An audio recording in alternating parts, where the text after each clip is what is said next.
ভাতের ভাত ভাত হাঁড়িতে হয় না। এসো এদিকে এসো বাবা।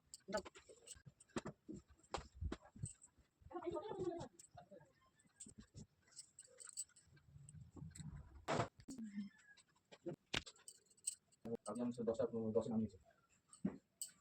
আমার কি করব বলে দাও। ওখানে আছে অ্যাড্রেস ওপর অ্যাড্রেস।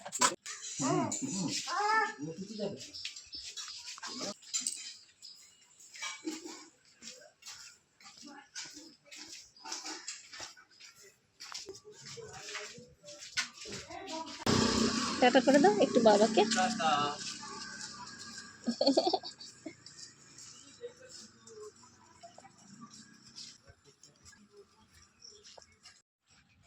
রাধে রাধে বন্ধুরা, welcome back to my channel happy family ব্লগে তোমাদের সবাইকে স্বাগত। আশা করি সবাই ভালো আছে, আমরাও ভালো আছি। তো এই দেখো আমার গপু উঠে গেছে, ভাবলাম সব কাজগুলো করে নেব, তোমাদের দাদাভাই বেরিয়ে গেছে দেখলে,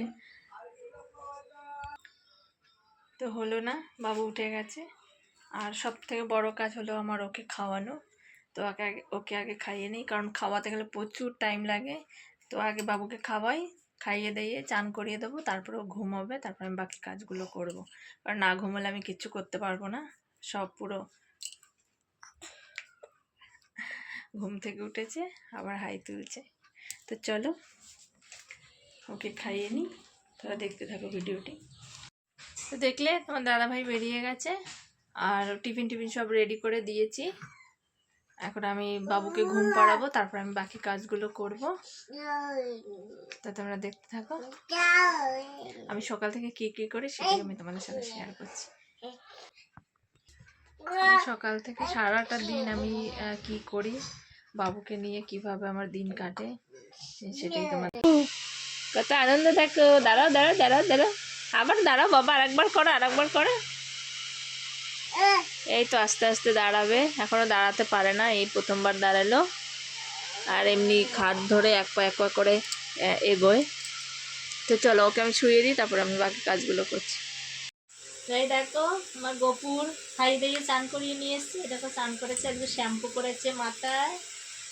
দেখো এখন খেলা করছে, এখন খেলবে, তারপরে ঘুমোবে। তো ঘুমোবে, তারপরে আমি সব কাজ বাজ করবো, না হলে করতে পারবো না। চলো ওকে ঘুম পাড়িয়ে নিই, তারপর আমার ঘরের এখন অনেক কাজ কারোর কাছে থাকে না। ও মানে ভাইয়ের তোর কাছে থাকবে না, ও তো নিতেও পারে না, আমার বোনের ছেলেটা করে নিতে পারে না, ওই নিজেই বাচ্চা এবং সকিয়ে নেবে ওকে বলে। তো যাই হোক, চলো ঘুমোবে, তারপর আমি সব কাজ বাজ করবো। এখন অনেক কাজ পড়ে আছে, কি করে করবো জানি না, এখনো ঘর ঝাড়। দেখো আমার গপুর দুষ্টুমি দেখো, দেখো এখন দেওয়াল ধরে মানে দাঁড়িয়ে যেতে পারে, এই যে দাঁড়িয়ে যাচ্ছে দেখো, খুব খুশি হয়েছে, এত দুষ্টুমি করে। দেখো দেখো যা কিছু থাকবে সব ফেলে দেবে টেনে টেনে। আবার কি বলছে, দেখো আমার গপু ঘুমিয়ে গেছে। আর চারিদিক দেখো আমার ছড়িয়ে ছিটিয়ে রেখেছে, গামছা এখানে পড়ে আছে। এই দেখো রান্নাঘরে সব অগোছালো হয়ে আছে, সব গোছাতে হবে। তো দেখলে সব অগোছালো হয়ে পড়ে আছে, এখন তাড়াতাড়ি আমি কাজগুলো গুছিয়ে নিই, তারপরে আসছি তোমাদের সামনে।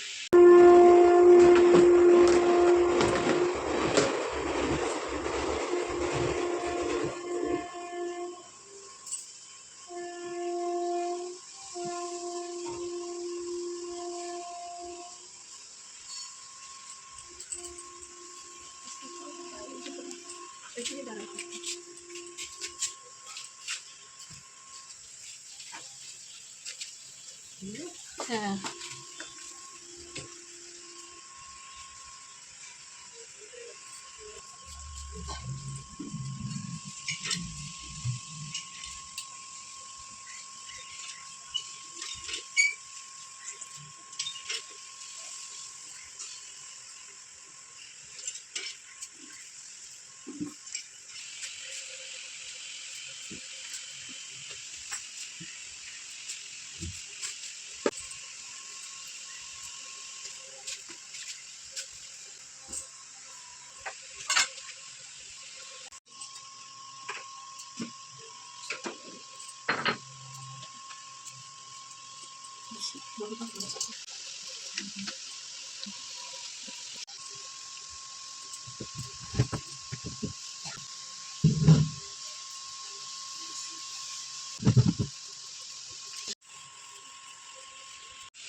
তাই দেখো ঘর মুছে আস্তে আস্তে আমার গপু আবার উঠে গেছে ঘুম থেকে।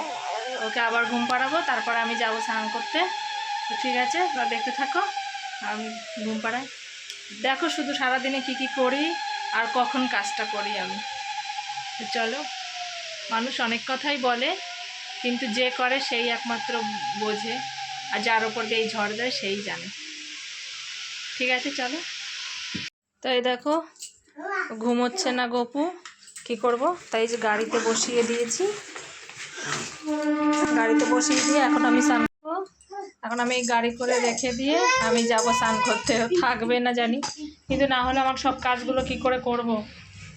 তো চলো, ও খেলতে থাক, আমি স্নান করি। ওখানে কলতলা তো, তো ওখানে স্নান করবো, উঠোনে খেলছে, তো আমাকে দেখলে চুপচাপ থাকবে। তো এখন স্নান না করলে আর কখন করবো, 1টা বেজে গেছে, এখনো পর্যন্ত স্নান করতে পারিনি। তো চলো, ওকে রেখে দিয়েছি। আর সামনেটা যেহেতু স্নান করবো, তো উঠোনে ও খেলবে, দেখলে অসুবিধা হবে না, কান্না করবে না। তো চলো, দেখা হচ্ছে। তো এই দেখো, তখন আমি বাবুকে গাড়িতে করে রেখে আমি স্নান করতে গেছিলাম। স্নান দান করে আস্তে আস্তে ও এত কান্না করছিল, কি বলবো। আমি তাড়াহুড়ো করে স্নান করে আসতে গিয়ে আমার কাপড়ের সঙ্গে কী ছিল জানি না, পুরো সারা মানে গা হাত পা ফুলে গেছে, শুয়োপোকা লেগেছে না কি লেগেছে বলতে পারবো না। তো যাই হোক, তারপরে এসে তাড়াতাড়ি করে এসে ওকে ধরেছে, ও কান্না করছিল খুব। আর এদিকে তো আমার ওই অবস্থা। তারপরে কোনো রকম রেখে আমি তাড়াতাড়ি করে ফিটকিরি লাগিয়ে দিয়েছিলাম সেখানটায়। তো তারপরে রাখলাম, ও আর ঘুমোচ্ছে না, মানে যতক্ষণ আমি থাকছি ততক্ষণ ও ঠিক থাকছে, তারপরে কেমন চিল্লাচ্ছে সারাদিন, মানে কান্না করা আমি না থাকলে।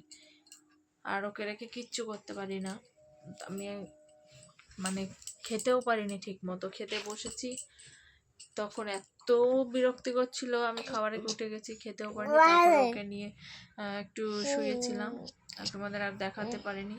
তো সারাদিন আমার এটা রোজকার ঘটনা, সারাদিন আমার এইভাবেই কাটে। কি করব, কিছু করার নেই। মানে একা কাঁদবো না কাজ করব না খাবো না কি করব নিজেই কি করব নিজেই বুঝে পাই না। হাত থেকে ফোনটা এই হাত মারলো, ফোনটা কথা বলছি না, থাবা দিল ফোনের ওপরে। কি করছো, আমাকে আবার বকছে। কেন বকছো কেন, আমি কি করছি? তো খুব দুরন্তপনা করে, একাই খাট থেকে নেমে যাচ্ছি, কি অবস্থা যেন না।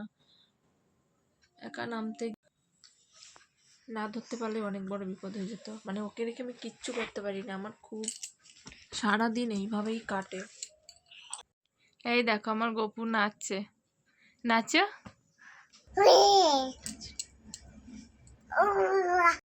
তো মায়েদের যতই কষ্ট হোক, সন্তানের এই হাসি মুখ দেখলে কখনোই সেই কষ্ট আর থাকে না। তো আমারও সেরকম সারাদিন কষ্ট ক্লান্ত করার পরে যখন ওর মুখের দিকে তাকাই, ওর হাসি মুখটা দেখি, তখন আর এই কষ্টটা আমার কষ্ট মনে হয় না। কারণ এটা জীবনের যুদ্ধ, এইভাবেই যতদিন ছোট আছে তো কষ্ট করতেই হবে, কিছু করার নেই। যাই হোক, ভালো আছি, কষ্টের মধ্যেও ভালো আছি আমার গপুকে নিয়ে। তো এই দেখো খাট থেকে একা একা তো নেমে যায়, এবার চেষ্টা করছে, এবার নামতে গিয়ে যদি পড়ে যায় তাহলে তো মাথায় আঘাত পাবে। এই দেখো, দেখেছো এই করে, এত সাহস হয়ে গেছে তোমার। আবার কি বলছে দেখো, কি করছো, আবার খাট থেকে নামবে আর উঠবে, ভয় লাগে জানো তো। পড়ে ঠরে গেলে মাথা, দেখো দেখো দেখো, কিছু একটা ছাপড় দিলেই উঠে যায়। দেখো পা তুলে দিচ্ছে, দেখো দেখো পা তুলছে।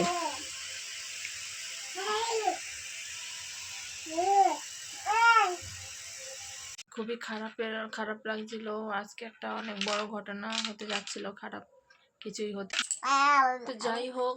আর কিছু বলার নেই, সারাদিন এইভাবে করি ওকে নিয়ে একার সংসার, তো আমার খুবই কষ্ট হয়। তো যাই হোক, দেখলে আমি সারাদিন কি করি সকাল থেকে, আর এইভাবেই আমার প্রতিদিন কাটে। এটা রোজকার রুটিন, যেহেতু মা নেই তো আমার খুব কষ্ট হচ্ছে, মা এলে কিছুটা। শেষ পর্যন্ত দেখার জন্য সবাইকে অসংখ্য ধন্যবাদ, আর দেখা হচ্ছে আর একটি নতুন ভিডিও নিয়ে। তো ভিডিওটি ভালো লাগলে লাইক কমেন্ট শেয়ার করে দিও, আর আমার চ্যানেলটিকে সাবস্ক্রাইব করে তোমরা সবাই আমার পাশে থাকো। ভিডিওটি কেমন লাগলো অবশ্যই জানিও, আর কাদের বাড়িতে তোমাদের এরকম ছোট বাচ্চা আছে তো জানাবে অবশ্যই। তোমাদের কার ওপর দিয়ে কতটা ঝড় যায় সেটা কমেন্টে বলো। তো দেখা হচ্ছে পরের ভিডিওতে, টাটা।